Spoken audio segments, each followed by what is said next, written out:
Lalu bagaimana dengan calon jamaah haji khusus atau jamaah haji ONH+ yang biayanya lebih besar?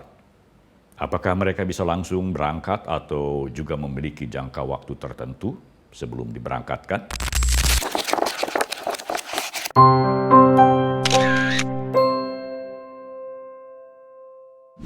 Kawan Minmot, jumlah jemaah haji Indonesia tahun ini merupakan yang terbesar sepanjang sejarah penyelenggaraan ibadah haji. Demikian menurut Direktur Layanan Haji Kementerian Agama RI, Haji Saiful Mujab, seperti yang dilansir laman resmi Kementerian Agama, kemenag.go.id. Jumlah total jemaah haji Indonesia yang diberangkatkan ke Arab Saudi pada bulan Juni ini atau bulan Zulhijjah 1445 Hijriah mencapai 241.000 jemaah. Jumlah ini sesuai dengan kuota yang ditetapkan pemerintah Arab Saudi untuk Indonesia. Sehingga Indonesia pun menjadi negara yang berada dalam urutan pertama dari 5 negara dengan kuota haji terbesar di dunia. Setelah Indonesia, ada 4 negara lainnya yang berada dalam urutan 5 besar ini, yakni Pakistan, India, Bangladesh, dan Iran. Jumlah kuota haji untuk setiap negara ditentukan oleh pemerintah Arab Saudi setiap tahunnya. Pada mulanya, pemerintah Arab Saudi hanya memberikan kuota sebanyak 221.000 jamaah. Namun atas permintaan pemerintah Indonesia, Arab Saudi menambah lagi kuota haji sebanyak 20.000 jamaah, masing-masing 10.000 untuk jemaah haji reguler dan 10.000 untuk jemaah haji khusus yang juga dikenal dengan sebutan ONH+. Walhasil jumlah jemaah haji Indonesia secara keseluruhan mencapai 241.000 jemaah yang terdiri atas 213.320 jemaah haji reguler dan 27.680 jemaah haji khusus. Jumlah kuota haji Indonesia selalu mengalami peningkatan dari tahun ke tahun. Meski demikian, masih banyak calon jemaah haji yang mengantri untuk diberangkatkan dengan masa tunggu mulai dari belasan hingga puluhan tahun. Bahkan ada calon jamaah yang harus rela menunggu diberangkatkan hingga 47 tahun atau hampir setengah abad. Masa tunggu ini ditetapkan Kementerian Agama berdasarkan pertimbangan usia calon jamaah pada saat mendaftar, serta jumlah pendaftar pada setiap provinsi dan setiap kabupaten. Artinya, semakin banyak pendaftar di suatu wilayah akan menyebabkan masa tunggunya lebih lama lagi. Sebagai contoh, Sulawesi Selatan merupakan provinsi dengan masa tunggu terlama, sebagai imbas jumlah pendaftar yang lebih banyak dibandingkan provinsi-provinsi lainnya. Sedangkan berdasarkan pertimbangan usia, pendaftar haji yang berusia lansia, terutama yang berusia 65 tahun ke atas, akan diberangkatkan segera. Sedangkan pendaftar yang berusia relatif masih muda harus sabar menunggu selama belasan, bahkan puluhan tahun. Daftar tunggu yang sangat lama itu, kawan Minmot, lebih ditujukan untuk para calon jamaah yang mendaftar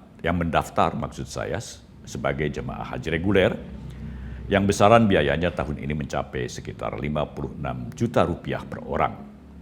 Namun dengan adanya masa tunggu tersebut, para calon jamaah haji bisa mencicil biaya perjalanan haji itu sesuai jangka waktu tunggu yang ditetapkan.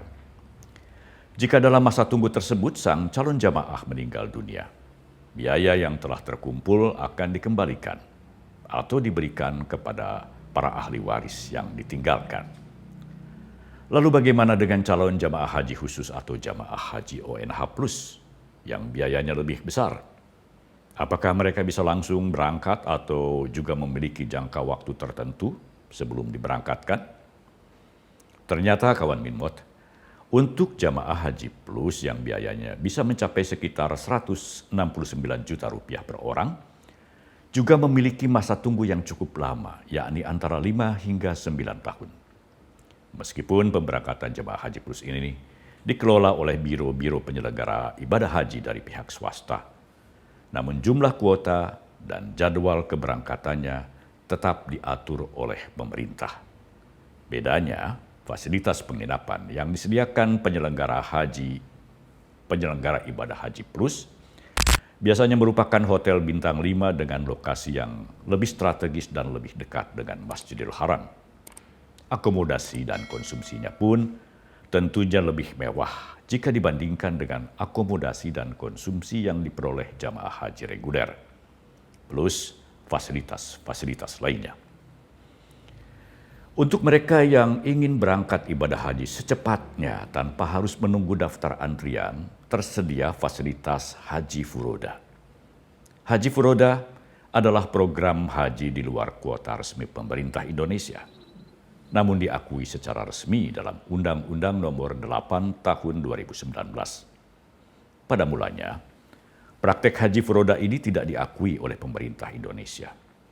Namun Arab Saudi sebagai negara tujuan menyediakan visa khusus yang disebut visa mujamalah, yang memungkinkan warga negara Indonesia yang sangat mampu untuk berangkat haji tanpa harus menunggu antrian.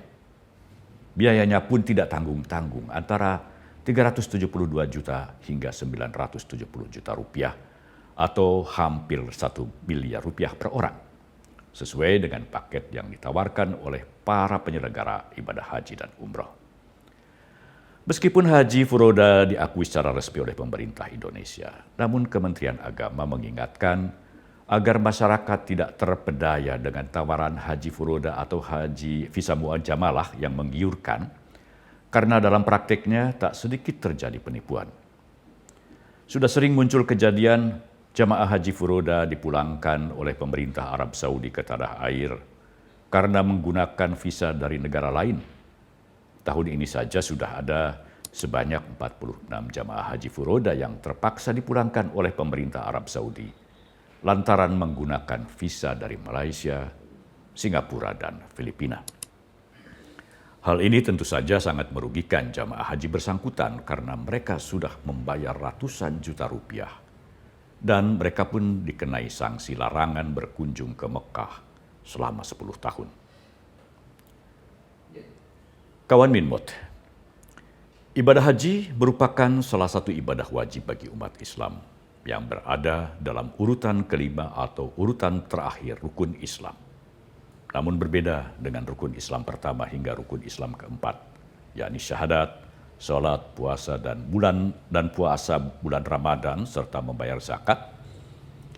Ibadah haji ini memiliki pengecualian, yakni wajib dilakukan oleh kaum muslimin yang memiliki kemampuan.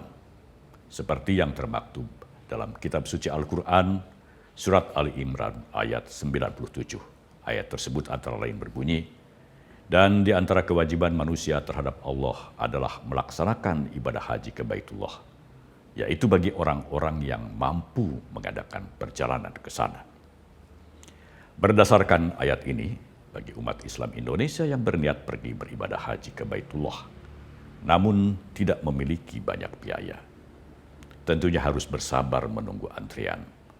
Karena kuota jemaah haji yang diberikan pemerintah Arab Saudi untuk Indonesia tidak sebanding dengan jumlah umat muslim Indonesia yang ingin beribadah haji, yang selalu mengalami peningkatan dari tahun ke tahun. Meskipun kuota tersebut juga selalu bertambah setiap tahun. Kita tidak bisa menyalahkan pemerintah Arab Saudi, karena kapasitas jamaah haji yang bisa ditampung di Mekah, walau bagaimanapun, memiliki keterbatasan. Dan pemerintah Saudi harus berbuat adil dengan membagi kuota jamaah haji secara proporsional pada setiap negara. Masyarakat Muslim Indonesia justru selayaknya bersyukur, karena tahun ini Indonesia merupakan negara dengan jumlah jamaah haji terbesar di dunia. Bagi para jamaah haji Indonesia yang berangkat menunaikan ibadah haji tahun ini, kita ucapkan selamat. Semoga menjadi haji mabrur dan pulang kembali ke tanah air dalam keadaan sehat dan selamat. Sampai di sini dulu kawan Minmot. Jangan lupa subscribe, like, dan komentar. Salam Minmot.